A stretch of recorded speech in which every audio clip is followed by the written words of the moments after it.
now it's preparing. There we go. Wonderful. Thank you. Right, good afternoon, everybody. Welcome. If we could just start with any apologies. I don't think we have any, have we? No, just Claire, because she's on annual leave. Right, yeah, thanks very much. And introductions then, so for everybody, as we're live on YouTube now, I'm Margaret Parker, the chair of the board. If I go with yourself, I'll go across if you don't mind. So it's Rob first. Rob. Sorry, it's because it's on live. Sorry. Oh, I'm so sorry. Do you want to go to Kate then? Yeah. I'm Kate Jones. I'm Chief Exec at HWR Rochdale. Ben? Yeah, my name's Ben Greenwood. I'm Vice Chair of Healthwatch Rochdale. David? Hello, I'm David Bradshaw and I'm the Treasurer of Healthwatch Rochdale. Yeah. Mel? Hello, I'm Mel Tony. I'm a board member at Healthwatch Rochdale. Judith? Hi, I'm Judith Driver, Community Engagement Project, work at Healthwatch Rochdale. Yeah, and we have two guests with us today. So if I can ask you to introduce yourself, Ludwig, I think. Good afternoon, everybody. Hope you can hear me fine. My name's Ludwig Kandula. I'm the Director of Pharmacy Transformation for Greater Manchester LPC and Chair of Community Pharmacy Provider Board. Nice to see you. Thank you. Karishma? Thank you. Nice to see you all. My name is Karishma and I am the Comms and Engagement Officer for GMLPC. Thanks very much. Actually, the first item on the agenda is actually to introduce yourself and start with your presentation, which we'll welcome on the pharmacy issues. Okay. Yeah. Am I okay to share screen? That'd be lovely. Thanks.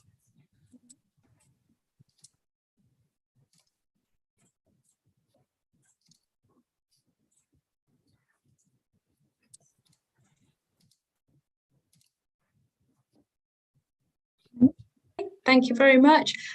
So I'm going to start by providing you an overview of the value of community pharmacy and the current challenges, and I'll be handing over to Karishma, who's our comms officer, to give a bit of an overview on how Healthwatch can help us to support our patients and local communities. Thank you, Karishma. Next slide. So we just wanted to start by speaking very briefly about the current pressures in community pharmacy. I think you all may have seen some of the press releases around invasive group A strep, a higher than usual number of cases of scarlet fever caused by invasive group A streptococcal infections are being reported in children across the country. And I'm reporting that community pharmacy and pharmacy teams have been finding it very difficult to obtain certain antibiotics. We had quite severe pressures this week where some pharmacies were reporting zero stock, for example, of penicillin liquid and amoxicillin liquid. So the stock and supply is intermittent at the moment. And we've also found that even if they do manage to get stock, it flies off the shelf, so to speak, very, very quickly, and wholesalers have put quotas on it. In addition to that, obviously that's having an impact on patients who may have had to go to multiple pharmacies, and we're very, very concerned about our patients at the moment. So the Greater Manchester LPC and Bolton, in fact, we're working very closely with our integrated care system leads and pharmacist and medical director to plan risk mitigation for patients in light of these significant challenges. And we are putting out a survey, and we have escalated all these issues to the national team. And we hope from the national update, it appears that the stock is not limited nationally, but for some reason, there's some supply chain issues that are not allowing the stock to get to us. So just to provide you an update on that. Thank you.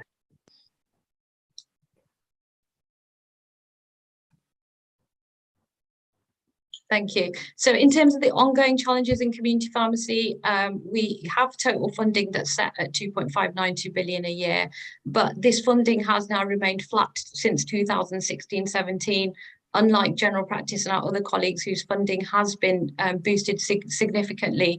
So with inflation and the increase in business staffing costs in line with the cost of living crisis, funding for community pharmacy is significantly decreasing. We are having reports this week of contractors who are saying they are struggling to pay their wholesaler bills, and therefore we have made some urgent asks to the Parliament and government this week through our PSNC, our national body, to help community pharmacy stay afloat so that we can continue to support patients.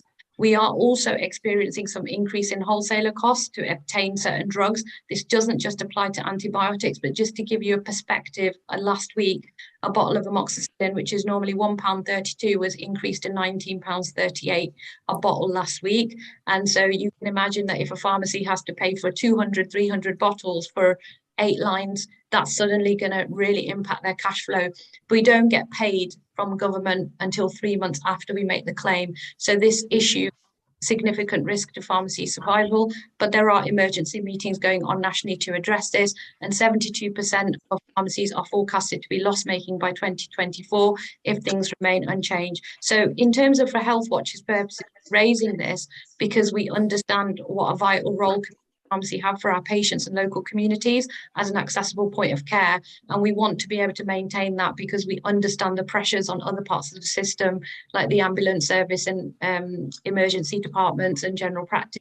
So it's absolutely critical that community pharmacy remains sustainable so we can continue to support our patients. Next slide. So increasing patient demand. The number of walk-in patients who visit pharmacies for informal consultation has increased significantly. So our PSNC national audit that was conducted earlier this year, it's probably more now, is that we're undertaking about 65 million informal consultations per year, which amounts to about 4 million consultations paid for in Greater Manchester. 74% of our pharmacy teams have said that the pharmacy had seen a significant increase in requests for healthcare advice from the public, and 92% of pharmacy teams have reported that patients are now being negatively affected by the pressures. So I think there's a recognition in pharmacy that we want to absolutely do the best for our patients, but unfortunately the phone lines are jammed, people can't get through, and waiting times are longer. But I'll hand over to Krishma later to see how you can help us manage that. Next slide. So in terms of closures, just to give you a bit of a perspective on this, many cases these pressures have already led to closures. So we had 670 pharmacies or so in 2020. In Greater Manchester, we are now down from 640 pharmacies to 584 already, and we expect further closures because the inflation is so high and our funding hasn't gone up, and workforce challenges, including the cost of employing locums, for example, which has gone up from £21 an hour to £65 an hour, even, ranging from £30 to £60 an hour. This could significantly disrupt NHS medicine supply and damage prospects for extended clinical services in community. And we want to do everything we can to stop any increase in health inequalities and anything that's going to affect our ability to provide enhanced clinical care in community pharmacy. Next slide. So the impact on local patients and local communities, if these challenges continue not resolved, they will have a significant impact on patients and local communities. There'll be fewer accessible healthcare points for minor illness advice, as you've seen that we're already doing 65 million unfunded consultations anyway. Prevention is really key for the future. We know about the NHS backlogs, but it's really important to keep people well and keep them healthy and help them with lifestyle and dietary advice and exercise advice so that we can help patients remain well. There will be delays in medication supply to patients. Now, this is critical for any patients on medication, but if you take something like insulin or end-of-life palliative care drugs, we absolutely need to maintain the number of contact points we have. There'll be less local community support, and there's an increased risk to patient safety because admissions to hospital could go up, which is going to cause an even greater backlog. We're also worried that if we have closures, there will be an increasing travelling distance for patients, that's going to impact the vulnerable patients in our society, people with mobility issues, for example, people that have carers, many other responsibilities, and that's in turn going to result in longer waiting times for GP appointments. So we are really concerned about this, which is why there is a lot of national press, and PSNC have recently developed a 4-point action plan. So we are looking to engage, we have been engaging with MPs to raise awareness of these issues as well. Next slide. So I'm going to hand over to Karishma, who will take you through how can Health Watch help us. Thank you. Thank you, Lovejet. So as Lovejet's been talking about, there's so many different pressures and shocks within outside of our control and detrimental to pharmacy businesses. In light of these challenges, we'd like to request the following. So we've put together a handy little infographic that summarises a lot of the things that Lovejet's just mentioned. And we'd be really grateful if you could share that among your own social channels, so we can raise this awareness as far as possible and help us then be more considerate to staff and to patients. And I will share the slide deck with you later on, and it's got the link on there to download and use the infographic. The other thing we'd like to ask is if you could conduct pharmacy visits of your own. First time you'd see the pressures that we're facing and the independent reviews, anything you could write on patient experiences would then help us then prove that to government or show the MPs and just help lobby that cause a little bit more.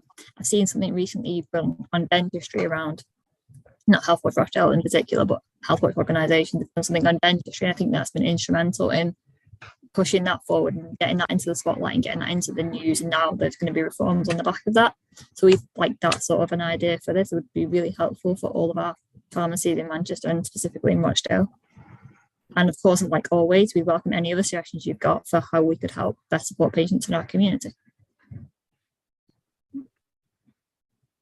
Thank you. Are we going back to screen? Yeah. And I just had one final plea just to add on while Krishma takes down the presentation, is that there's a plea to really ask patients to order their medication for Christmas before the 19th of December, if possible, because we want patients to make sure that they've got stocks and supplies of any over-the-counter medicines and give sufficient time for general practice and pharmacy to process and order the prescription so they have that at hand, because there will be pharmacies open during Christmas, but there are fewer numbers. So that was just a final plea as well. Thank you. Thank you. That was very interesting. Thanks very much indeed. Oh, you're just going to give us some context. There's just a little bit of context in terms of all the different data that we found. That if you want any further reading and read anything more about the situation in pharmacy, feel free to look at these links. And yeah, as always, thank you. And any questions are open to. So we'll hand over to everyone for questions then. Anyone? I'll just take the screen down and we can all talk. Yeah, thank you.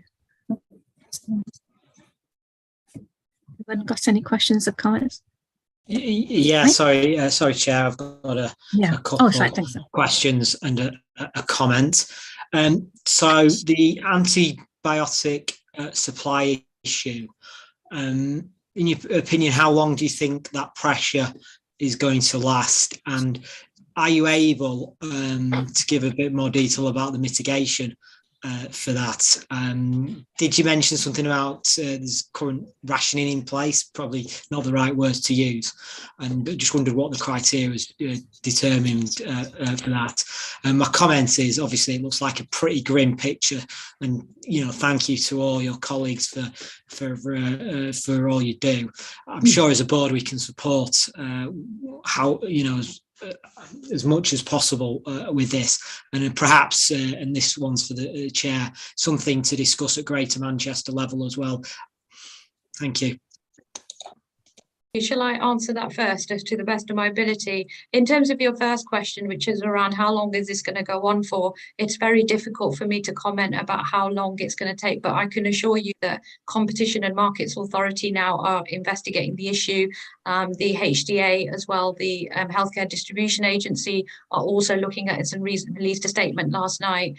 But in the meantime, yes, because wholesalers are saying they don't want every community pharmacy to over-order, they've put quotas in place to restrict the numbers to allow distribution of the existing stock. But I think the supply chain is unlocking at the moment, but I can't give you a definitive answer. But what we have done in GM, we've worked with the chiefs in GM to try and put a proposal forward, for example, for doctors to prescribe both tablets and liquid. So if one's not in stock, then the other one can be used, because the government agencies have released guidance on tablets that can be crushed, for example, and dissolved in water for children. So we can mitigate that risk that they will get something, and they will get something that's appropriate. So that guidance on the antibiotics and the appropriate has been released now. So we are rapidly looking at that and also collecting data from pharmacy to validate the position, because we needed to get a baseline very quickly on what the extent of the problem was. So I hope that answers your question. And just to answer the other part of your question, Ben, you were asking about the GM level. It certainly has been debated at a GM level, although some of the picture you've been brought to our attention of the challenges you're having has worsened, it would appear, from when you last joined us. And as such, I think we need to probably re-emphasise the work we've got there. I think we've now got a formal link from GM with yourselves, and hopefully we can actually take it broad, not just locally, but actually as well as you highlight, Ben, at the GM level as well. Shall I hand over now the question for Kate and then to Judith? Thank you. Thanks for your update, Lovejoy. Just to say, I did see you on the Manchester Evening News Facebook interview, and that was really informative. So really good piece of work and some really good useful messages there to the community. So well done on that. Couple of things from me. So I don't know if you're aware, but Healthwatch Rochdale have recently completed a particular pharmacy piece of work where we've done a deep dive and completed a survey where we had 131 responses, and that survey is about to go into the system next week with our statutory recommendations. Now, our statutory recommendations will be coming in at both a local place level and up to the GM as well. Something that's, you know, after your update today, something that has become really apparent to me and something that I wanted to ask yourself about was, how do local pharmacies engage with GPs? The survey itself and what a lot of our findings have found is that the service users don't feel like the two are engaging. And obviously, you know, if they know if pharmacies know medications are out of stock and things like that, and I know take away the antibiotics issue at the moment, but just your day-to-day medicines, something that really has come through is the lack of communication between the two. Now, I know we have a local PCCC, which is your primary care committee, which feeds into now the Greater Manchester. But for me, I feel like there's a really disconnect locally with those conversations. And I think some of the problems. I didn't know whether you haven't had anything to say on that, Lovejoy.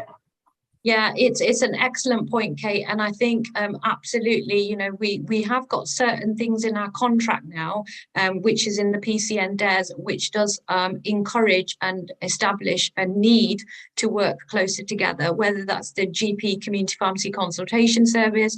We obviously know CVD prevention is a big focus. So the hypertension case finding service that Community Pharmacy commissioned to do, we've just set up the implementation to allow that communication. But I recognise absolutely what you're saying, and the reason I think for that is because both sides are under so much pressure. They don't actually have the time, number one, to get in touch with each other. The IT isn't enabled in a way that allows effective communication. So general practice have phones that are overloaded, you know, that people are ringing and we can't get through. They also can't get through to us. So it's not a problem, which I think it's a responsibility for X and Y. We have escalated this to the system, saying that we absolutely need that support in digital investment to allow communication. So we are working with localities at the moment, and we recently did a big piece of work in the ICS on very much that, which I will share with you offline, around GP and community pharmacy interface principles. So it's a set of principles that were consulted on in the ICS and a set of recommendations that localities hopefully in the coming months will put in place to kind of ease this this integrated working. For example, can general practice give us a back office number that we can get through very easily, and can community pharmacy give an alternative email address if they, you know, like looking at options to see how we can, because there's going to be frustration on both sides, you know, and the patient gets impacted. So if a medication's missing from a repeat order, it could be that the patient's under review, but because we don't have access to the shared record, we don't have access to GP records. That's a key enabler. So I'm pleased to say that we recently acquired funding for the rollout of the Greater Manchester GraphNet Care Record in community pharmacy. So eventually we'll get to the point where we can actually access exactly what's been issued, what, you know, blood tests people have had, and really be able to provide that holistic and a proper clinical consultation, which is not just relying on, you know, small amount of information from the NHS summary care record. So I agree with you, and I hope that, you know, this feedback does go into the system, because it will help us to move the plans along and implement them faster.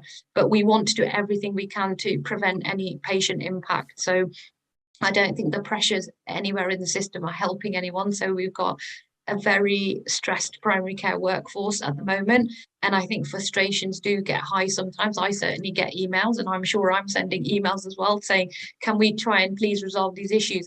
The good news is we've got very good relationships now with general practice colleagues in the LMC and via, you know, for example, our ICB representative Vish and Tim. So we are talking every week. So that wasn't something that we did before. So certainly I can go back to Primary Care Board, feed this back, and I think we're able to move something together in the what's called the Primary Care Pressures operational group very, very quickly. So happy to take any feedback offline, and I will help to facilitate that. Thank you.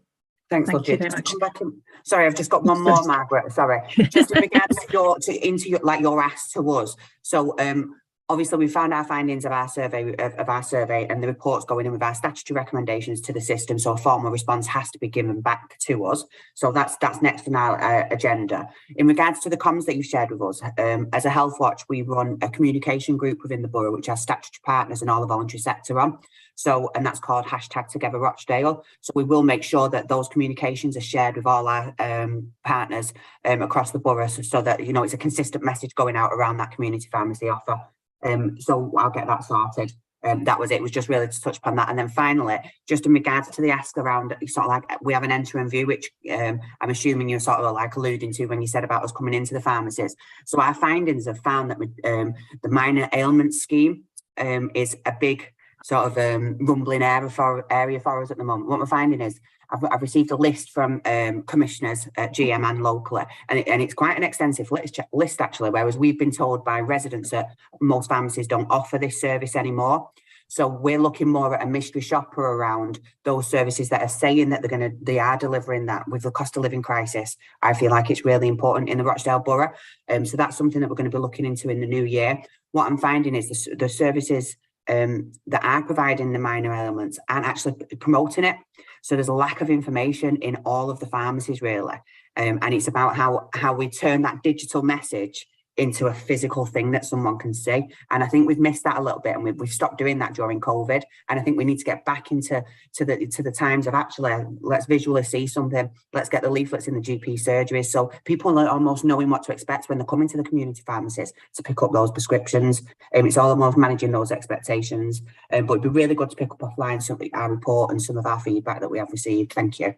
No, thank you, Kate. And that the minor ailments is a big cause of concern for us, and we have currently just put in plans to the ICS to standardise the offering across GM and ask for a full service re-evaluation, because traditionally, you know, the NHS policy of low value clinical medicines, you know, like over-the-counter medicines that you can pay for yourself, shouldn't be prescribed, and this has been a bit of a point of tension. Now, we're very lucky in GM that we do have some form of a minor ailment scheme commissioned, and the other problem is that it's not been promoted because they don't want to create demand for the service. Do you see what I mean? So yeah, it's almost like the budgets are limited, and therefore we provide that service if a patient actually needs it. And the eligibility criteria is quite important. How many people, you know, understanding the data behind what people access the service. And, you know, there's a whole review process ongoing at the moment, and we're trying to work this for the winter period for 3 months to make sure that every resident in Greater Manchester who's eligible can access it across any locality. So I'm very happy to pick up with you offline, because this is a very hot topic for me. I think I'm going to be discussing this afternoon actually with some senior ICS colleagues. So your feedback would be very welcome, and I'm sure that your views are very much in line with the view of the pharmacies that are saying, Lovejet, we need a review of this service, we need to expand it, we need to make it and advertise it, we need to make sure it's a standard offer, and we also need to know who's providing it. So if somebody's not providing it, we'll clean that list up and make sure that we can be really clear with patients. So happy to pick up with you offline. Brilliant, thank you very much. Over to Judith now then, thank you. Thank you. Very interesting, that conversation, and Kate probably picked up on just about everything I was going to say. Really, it was all about the minor ailments, really, and the fact that we have been sort of almost signposting people to various pharmacies, etc. And then people are telling us that they don't offer minor ailments at that pharmacy, and then somebody else had said they did. So it's about standardising it, really, and us all knowing what we're signposting and where to, and has the pharmacies got the capacity to actually to do that. You know, when you go in and there's already a queue for people picking up their medication, and then, you know, then people are saying, oh, my medication's not ready, and that's because, you know, maybe the pharmacist had to go out and do, you know, some discussion about a minor illness. So it's about that service level, really, that I think people are concerned about. But Kate said it beautifully. So yeah, it was just that, really. Appreciate that. Thank you. No, sorry.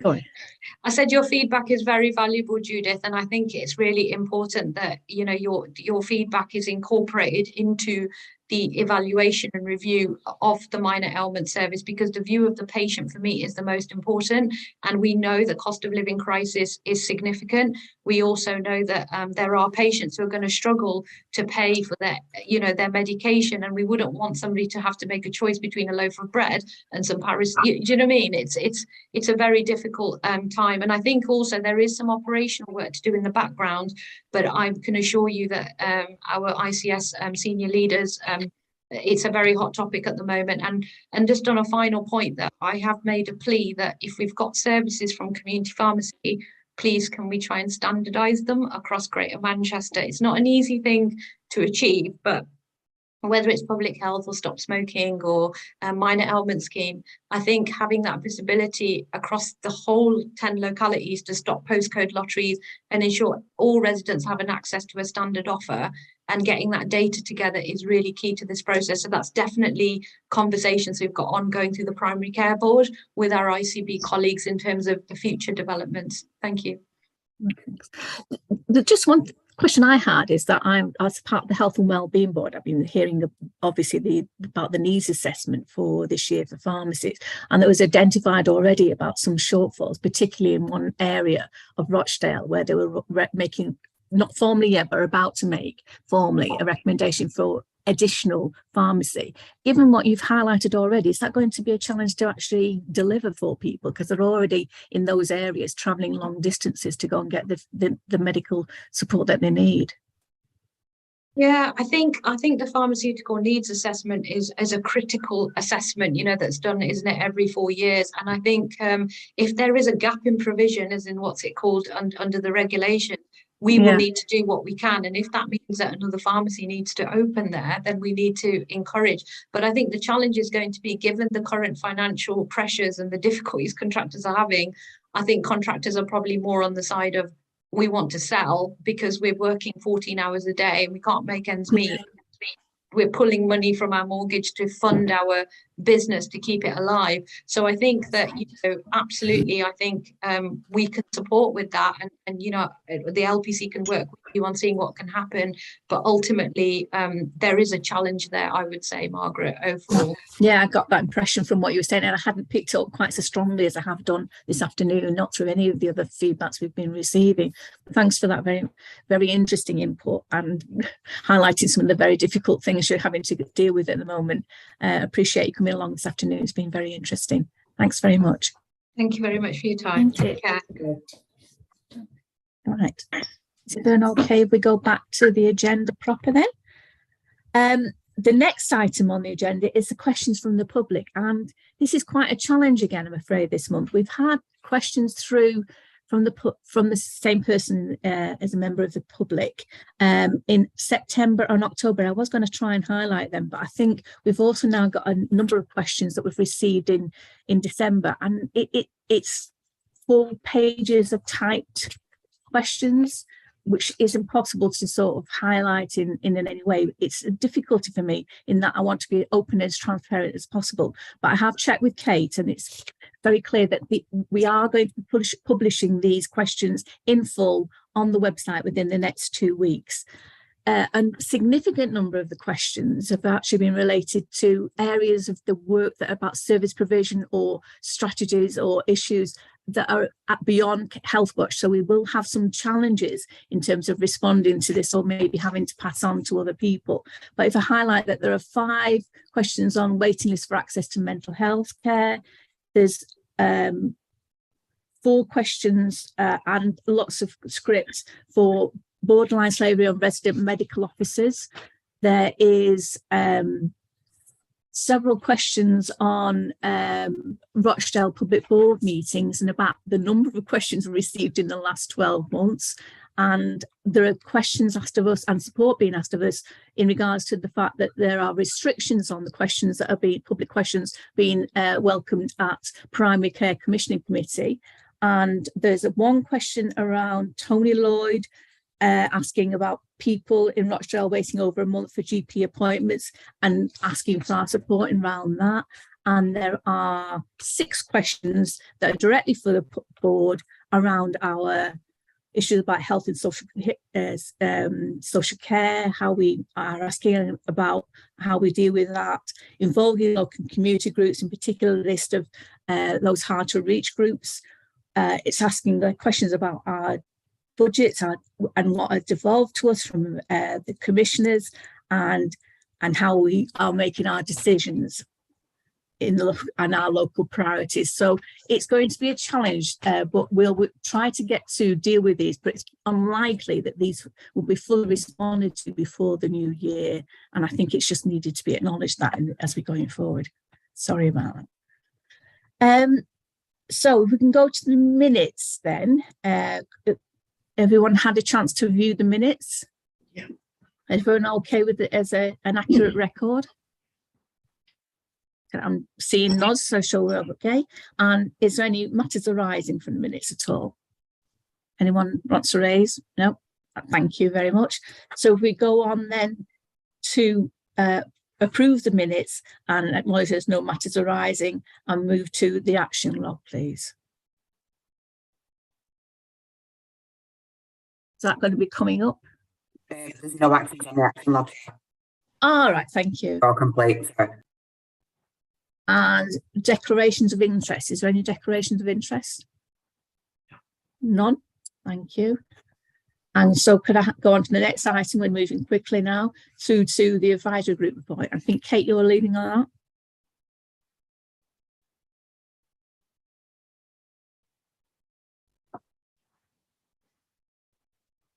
I'm muted as well. Sorry, I was going to share the report, but it's not clear. So the group report is I'm really excited to deliver on this today. The work that's been done over the last 3 months has been key to the recommendations and the impact that we've been making.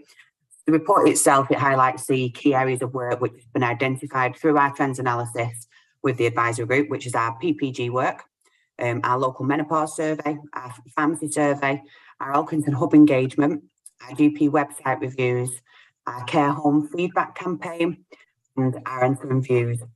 So just to really touch on some of these, so our PPG work has now been finalised, and we have had a written response to our statutory recommendations, which were made to the HWR, which is the Haywood, Middleton and Rochdale Commissioners, primary care team.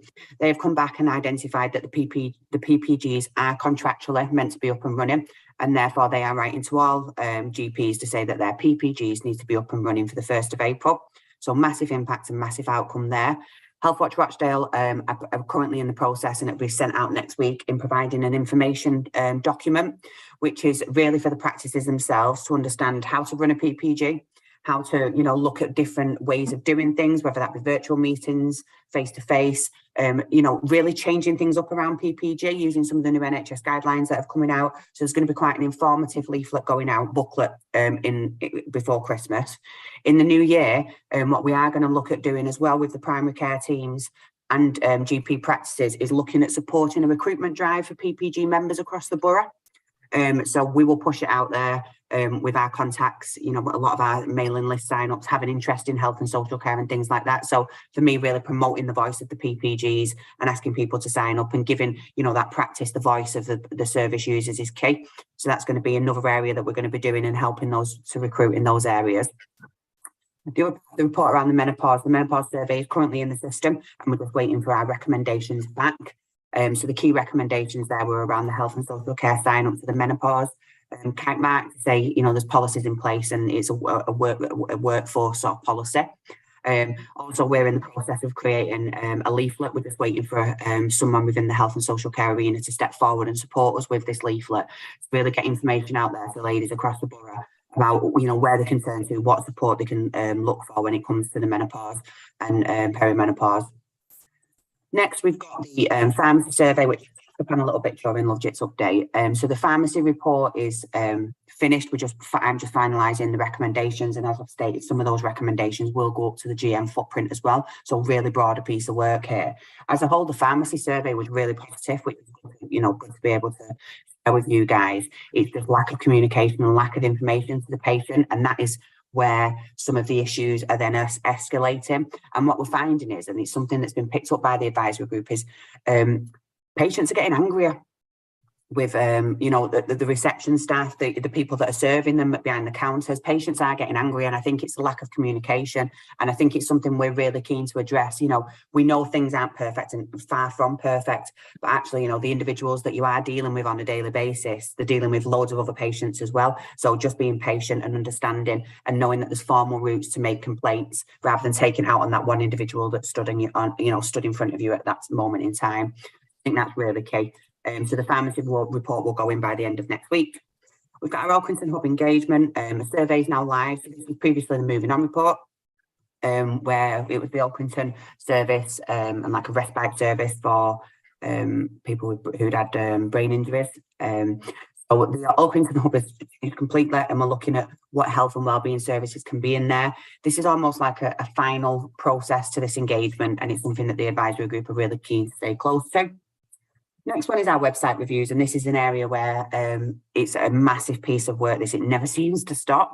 So we did our audits coming up to 2 years. Our first initial audits 2 years ago now, and then since then we've done focus groups and we've done surveys, and I've engaged with the primary care teams across all the primary care networks, to really get an understanding of, you know, what the bugbears are with the website, but also to educate them in how important the website is. And actually, you know, if it would stop footfall if their websites were up to date with the most relevant information. What we are looking at doing on the website is a bit of a quick win, because we're not going to be doing any reporting yet at the moment. I'm due to meet with the commissioners in the new year to look at that co-produced template now that we've done out and got our research and got our engagement material. So really looking forward to meeting with them. We're going to be sending out a Christmas card to all our GP practices, wishing them a very Merry Christmas, but also giving them a little bit of a reminder that the NHS have just produced a document which has 8 key areas for website updates. So this is the websites is something that's being worked on at a Greater Manchester level as part of the primary care networks, and also on a local level, including primary care apps and GP access apps. So there's a lot of work ongoing here, but we've got so much rich data that we are feeding into the system. Reports will be made eventually. Reports will be created eventually with recommendations, but we're just taking stock at the moment to see that we're not duplicating things in the system, and to sort of like horizon scan what the system's doing around GP websites before we start setting our own tangent and getting that moving. So we've done out on care home feedback because it was a bit of a drop in an area for us, and normally a really key pivotal area related to our enter reviews. We are now starting to see a bit of an increase in our care home feedback, and we're hoping that will feed into our enter review analysis for our next year enter review plan. And then finally, enter reviews is a key work area, and we were due to go into the Rochdale Infirmary setting before Christmas. However, due to the pressures of the system and also the strikes that the paramedic and nursing strikes, it was a decision of the advisory group to set these down, but still run the original 3 January, February, and March. I've been in touch with Steve Taylor, who's the CEO over at Rochdale Infirmary, to identify any areas that they feel would be benefiting, you know, of an enter view, and also check with the quality team across the local commissioning to make sure that, again, they're not going in and there's no duplication. So we've got a few areas, we've got training set in place, and we're really looking forward to getting on the ground and completing these enter reviews in the new year. So support from the advisory group members. I've added this to the report because I really wanted to highlight how much time the advisory group members give to us as an organisation. Moira and Tony are currently in the process of re-auditing all our websites with the support of Rob. So just really to say that we've had over 40 volunteering hours throughout the last quarter, just to our advisory group. I'll just give you a bit of an update on some of our red flag issues that have been identified. So ongoing issues around primary care as a whole. And I think obviously after the update from Lovejit and the pharmacy team, we know there's issues there. We've looked at dentistry, GPs coming up every single month. It's what we keep doing to bang the drum here and really just to highlight it to you guys. Another issue that's been raised is the needle exchange limitations across the Rochdale Borough, and that issue has been raised with Sarah Crossley, the head of primary care. So at the moment, residents across the borough are struggling to get needles and exchange needles, whether that be for diabetics, whatever it's for. They are being referred to Turning Point, which is your alcohol and drug service, and the inappropriateness of that for some people. Bearing in mind that service is a centralised service, so the demographics of the borough are being covered. So we are looking into that. But Turning Point are commissioned from a local authority perspective. So I'm now questioning NHS commissioners as to why we've not got something in place locally. So there could be some impact there once we've got some answers. Lancs UK currently provide our ADHD service, and that's including diagnostic and prescribing. Currently, they are under really high CQC restrictions, and they are not allowed to take on new patients and new prescriptions. There is over a 18-month waiting list, and that waiting list is getting worse. People are spiralling with their mental health. It's been picked up by commissioners, and it is a major quality issue now. The difficulty is there is no other provider that Rochdale can turn to, so the waiting lists are just getting longer. So really just to flag it to you guys, but it's on the commissioner's radar and we're feeding into that conversation. And then the last one is around the transitional social worker, and it's been identified that there's a gap in service here. Once a child has a social worker and say they have a learning disability or autism, once they get to a certain age, that transition has to change over from a child to an adult. And what we're finding is there's a lot of lack of support when they're going through that transitional process, and especially social workers are lacking within the system in Rochdale. So that's another key area that we have red flagged, just to make you aware of that. And then finally, what we've got coming up in quarter one it's not quarter one, it's quarter 4 of 23. We've got a theory of change development session, and we've got Health Watch England coming in to facilitate that. Tim Turner's joining us on the first Wednesday back. So board members, if you're free, by all means, jump on the call. Theory of change session is really to highlight a piece of work and really plan a piece of work with the advisory group members to get their input, and it's going to be on the cost of living crisis and how that is impacting health and social care. So really hot topic, and for us it's not necessarily going to be recommendational based reporting, more research, so that we can feed this into the local poverty groups that are up and running, and the living cost crisis council meetings as well. And then the last part, just to give you an update is the advisory group. We discussed around complaints and how complaints are always seen in quite a negative light. So one of our advisory group members has actually been through a complaint process, which actually went up to the Ombudsman. So we're going to be looking at a comms campaign with that individual advisory group member to highlight the positive process that she went through and the outcome of, the final complaint process. But also then give information about, we know people aren't happy with services out at the moment.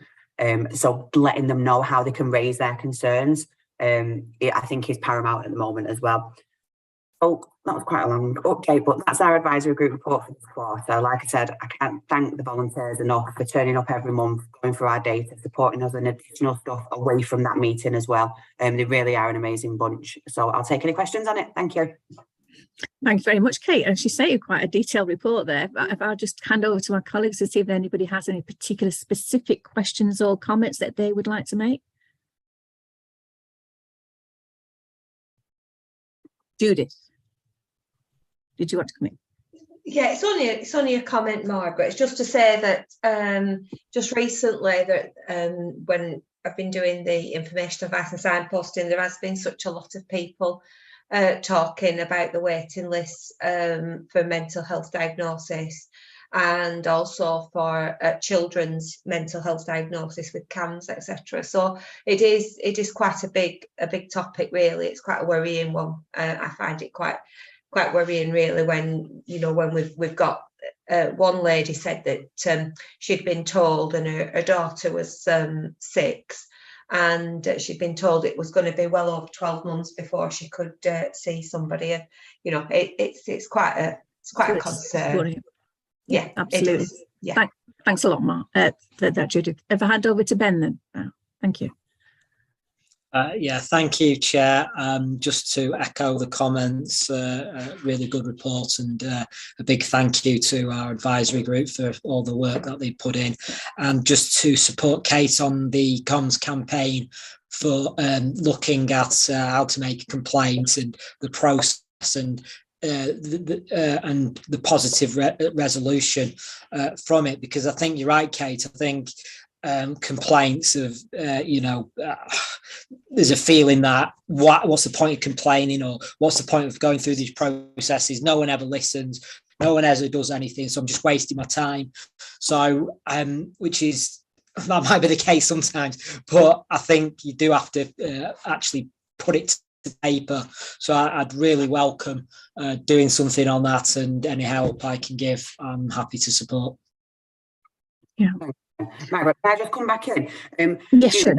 Yeah, just to make you aware, the feedback that you've just given in regards to mental health. So I had a meeting this week with, there's a new service being co-produced in the borough for mental health, and it's called Living Well, which is a little bit confusing because we do have a Living Well that offer different services. I got confused with that. Yeah. Yes, this is a Greater Manchester service. And I think some of my concerns, and this is something that I really want to keep an eye on with the advisory group, is I think it's great that they've got this new service, and it's great that they can get people through the door, but it's not going to tackle any of the existing waiting lists.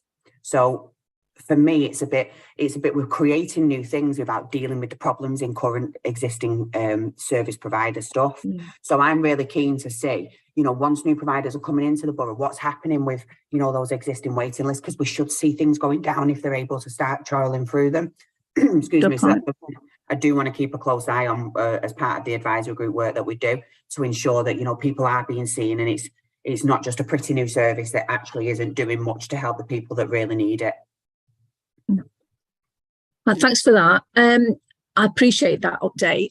Certainly, I think that the advisory have been doing tremendous work this last quarter. It's very much evident about the difference it's starting to make in terms of our involvement with the community and the information that we're picking up and passing through the system.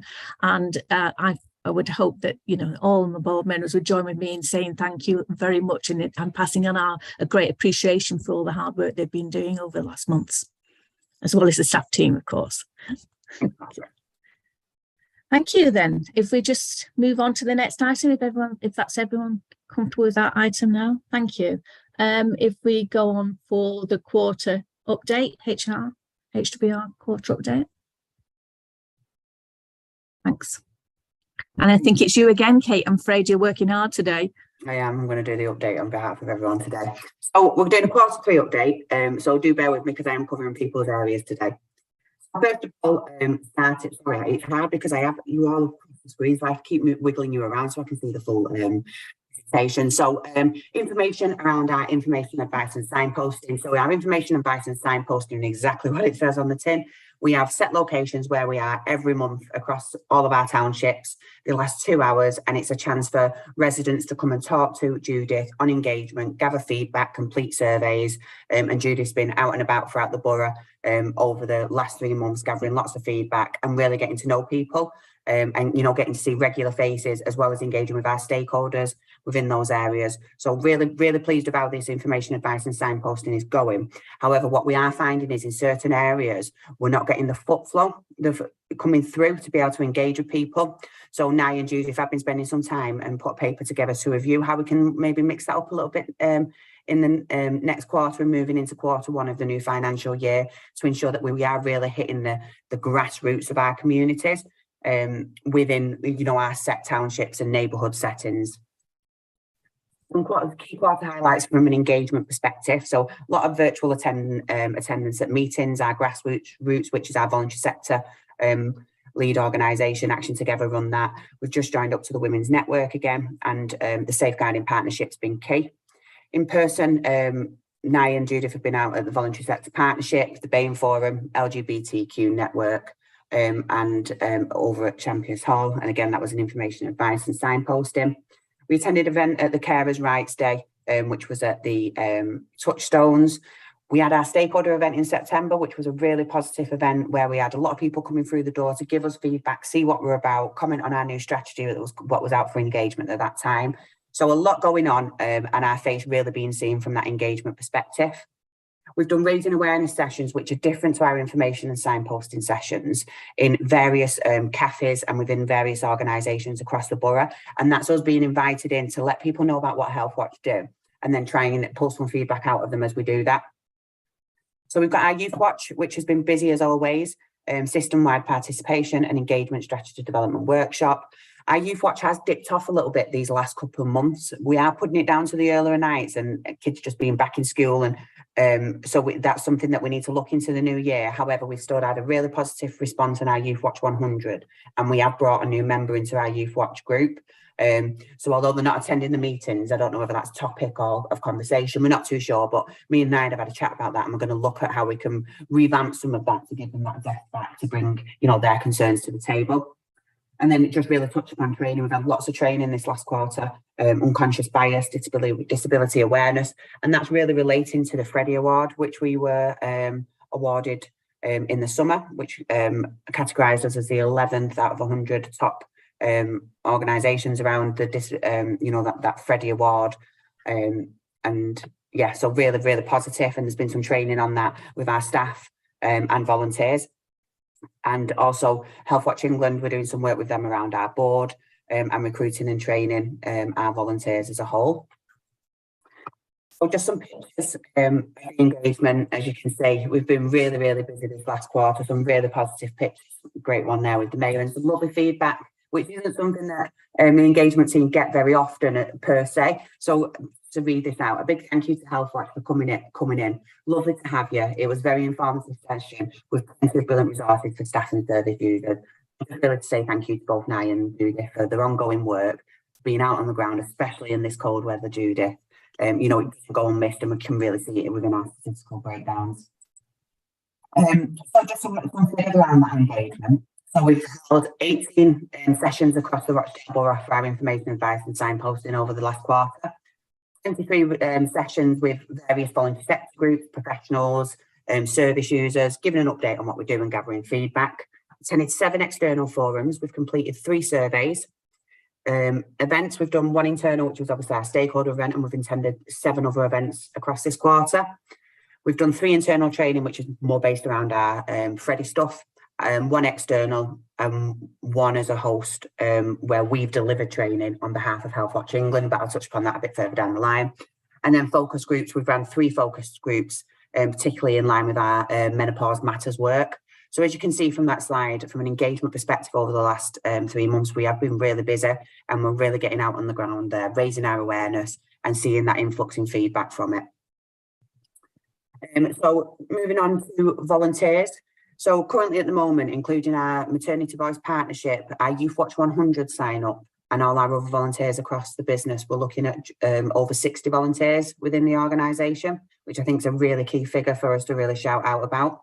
Our retention of volunteers is really good, and we had our Christmas meal last week, which was a week before, which unfortunately I couldn't attend due to sickness, but some of the pictures look amazing. And also we did our usual autumn get together with our volunteers, where it's just a chance to have a catch up online with them. We are currently out for recruitment with our advisory group, so that's all live on our website, and we're really keen to really vamp up our advisory group for it to represent the demographics of the borough. And finally, just a special thank you to Elizabeth for all the ongoing support that she does give us around our engagement. She attends the information advice post and signposting when she's free. She came and did the stakeholder event with us. She's an absolute star, so just really to say thank you to Elizabeth personally there. Moving on to some comms updates for you, and these updates are from the 20th of September to the 5th of December, because obviously we've pulled our data early with the meeting.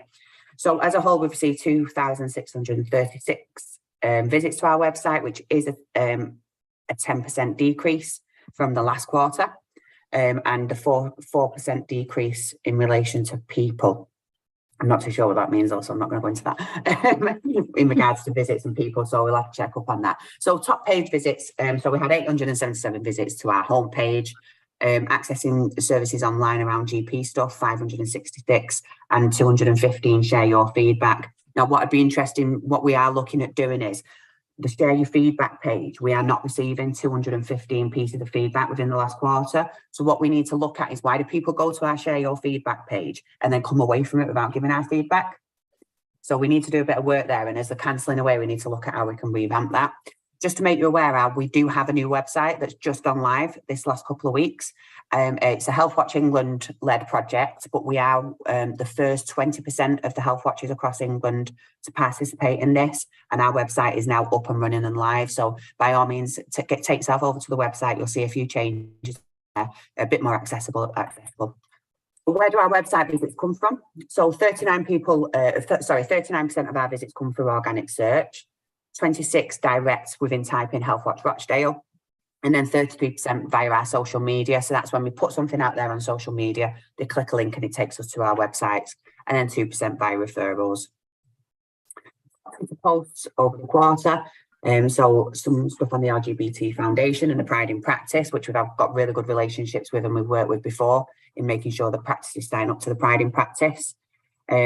Our GP survey around our website stuff, that was a top one, and our reaching out event. So obviously on an annual basis, operational, we decide not to send Christmas cards out to our partners and our volunteers. We see it as a saving. However, what we do with that saving is we always donate the money that we will spend on Christmas cards to the annual event, which is run at the Rochdale Infirmary for the homelessness. So we gave in £100 worth of various things: socks, hats, gloves, scarves, baby wipes, deodorants, things like that. And that's something that we'll continue to do in the future as well. Feedback top stories, the fact that our advisory group volunteering's gone out. Again, the reaching out event and some safety information around babies and feeding and sleeping was another top post. And that really links well with our MVP work that we're doing. Within the quarter, 87 pieces of feedback have been received. And over 45 of them were negative. I am really pleased to say that we have seen an increase in our positive feedback. Claire started a comms campaign every Friday, which is like Positive Feedback Friday.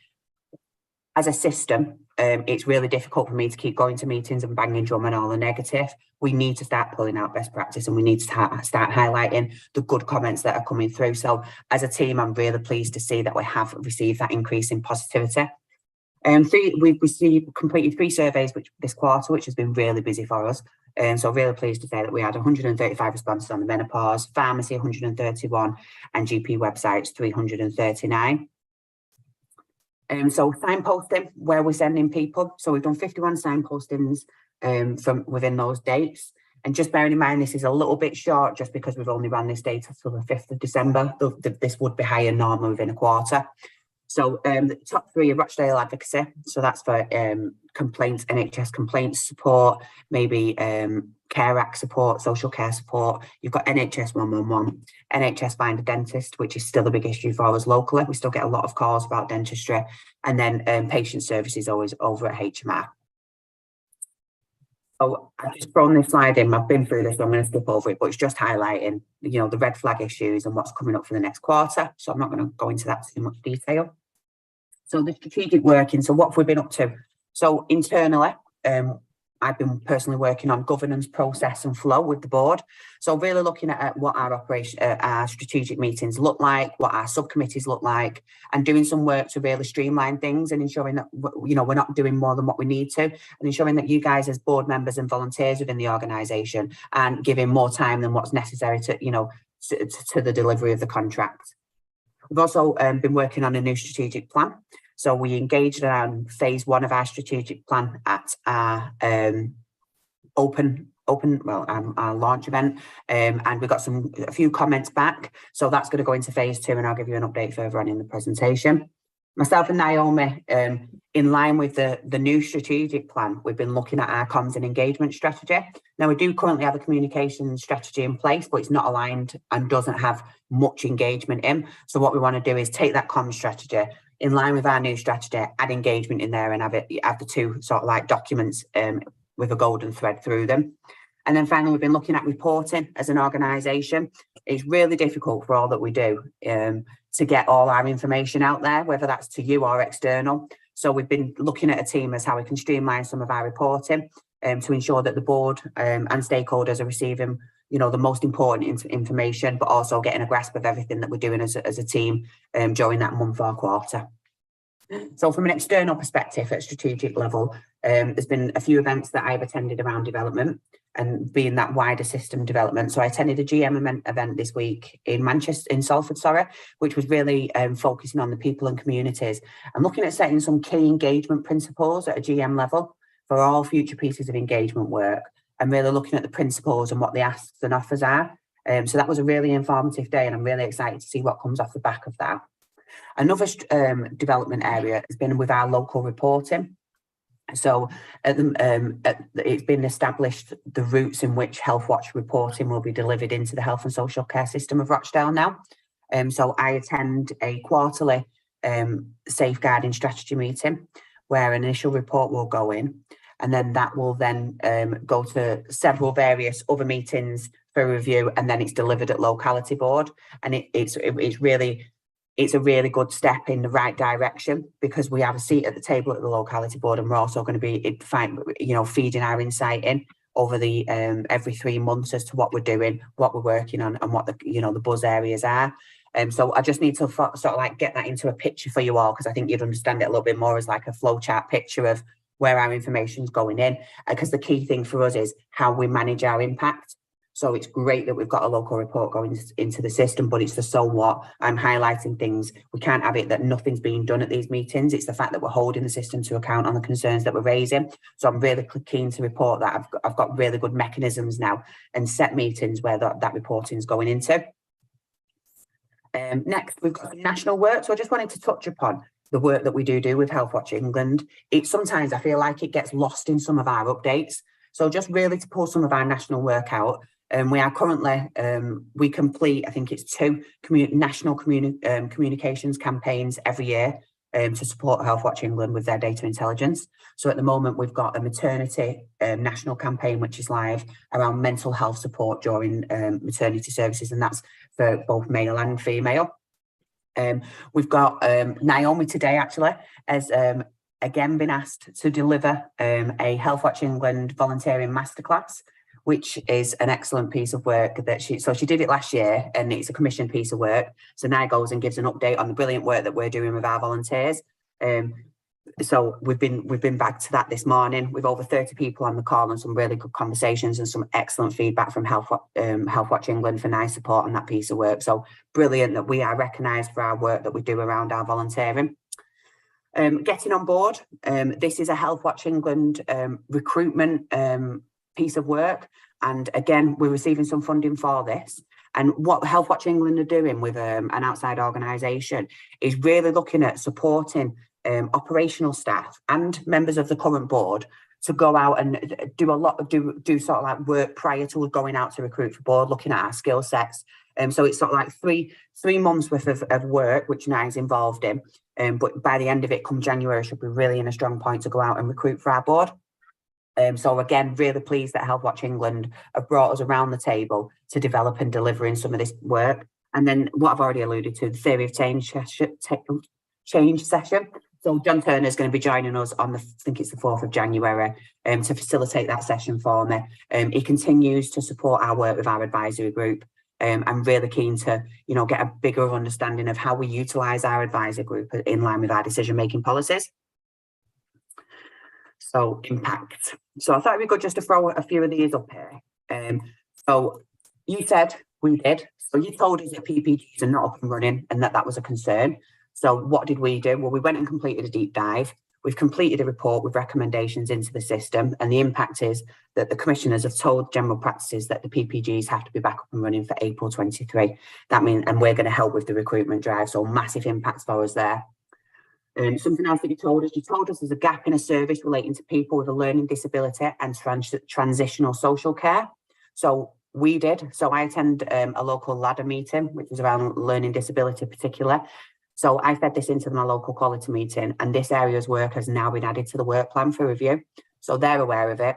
They've took on board the data that we've got, and it's now been formalised in the work plan, and it wasn't before. So for me, that's really good impact. It's showing us that we're saying something, and it's not an outcome that we're getting, it's actual impact. And then the ones in green were just continuous work areas over the last few months where impact is being made left, right and centre. So we've got the Alkrington Hub engagement, which we're doing in line with Rochdale Borough Council and working, you know, and there's been so much impact along the way. This is sort of like the final stage now to really deliver on this piece of work. We've got our GP website work, and some of the work that we've already done there and the reports that have been created, we're already seeing changes to our to some of the websites for the better, which is really good to see without going through that formal sort of like recommendation side of stuff. And then obviously the menopause recommendations, really excited to see what impact we make on the back of these. I think it's a really key issue with, you know, really good recommendations that have gone into the system. And then finally, you need to know what's going on in quarter 4. So I've mentioned we've got the Alkrington Hub survey that's live at the moment. So survey, we're trying to get a broader Rochdale Borough resident overview on, and our engagement will be quite specific to the Middleton, Alkrington and neighbouring area. We've got our enter and view programme, which is going to be starting January, and we've got 3 enter and views to do in this financial year up at the Rochdale Infirmary site. We've got our GP website to continue with, and I've got meetings with the IT infrastructure team within the commissioners in the new year to really start unpicking some of this work and looking what can be done on the websites. We have our annual 360 review, which is stakeholder and residents, which will take place in January. So just a chance for people to feed in, make sure they understand what we're doing, and to really try and highlight that we are making a difference, but people are more aware of us than what there was last year, and that's what the 360 review is for. We're in the process of refreshing our strategy, and there's an engagement phase 2 to go live come January, February, just to finalise our strategy. Vision, missions, aims and values have been engaged on and confirmed. It's just the remainder of the document now. So really keen to get that out there and get comments from the general public on that. Currently doing a piece of work with a commission piece of work for the CQC in partnership with Healthwatch Oldham. And that is particular around maternity services and the impact it can have on males. So we're particularly engaging with males around this piece of work. We've got the Greater Manchester Healthwatch development, and that's something that's forever trying to move forward and develop and look at best practice. And that's something that I think myself and Margaret are really keen to stick on board with and see what we can do to, in line with the ICS work, to really strengthen that GM Healthwatch offer. And then the boring bit is our operational planning for 23-24. So we're really starting to think about, you know, what we're going to be delivering on in this next financial year, what's not worked too well for us this year, where do we need to innovate and where do we need to move forward. And then say Merry Christmas and take any questions. Well, thanks for that, Kate. That was very broad. Encompasses so much. Don't know where to start with all that, but thank you. It's very telling about the breadth of the work that everyone's engaged with right now and how everyone is so active in the community, which is really reassuring to hear. And everyone's contribution to that is fantastic. So positive, Margaret. It's really so we're being received really positively. The PPG report that's gone into the system, the primary care. You know, they're working with us, they want us on board. So it's really nice to see, because we've not really, this was our PPG was our first report since pre-COVID with statutory recommendations. So I'm really pleased to see the system being so reactive to what we're giving. But equally, I think we've looked at a new way of working. It's all right saying go away and do this, but we have to reflect ourselves and say, how can we support? What do they need? And by providing daft things like leaflets, we make a massive difference. So really positive work at the moment. I'm really pleased. Excellent. Anybody else want to comment or make any questions at all before draw to close? Do we have a session where we're not being YouTube recorded? Today, you mean? After this? We can might be useful just to go and update where we are, so as you know, the tender and so forth. So it might be useful if the board could stay on for a few minutes afterwards, after we've turned off the YouTube. But thanks for that, David. But great work, Kate, and just pass on our thanks to everybody. Really appreciate it, and exciting times as far as I can see. Thank you. Thank you. Is there any other business?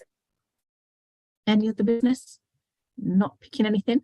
In that case, thanks to everybody. We'll close the meeting formally.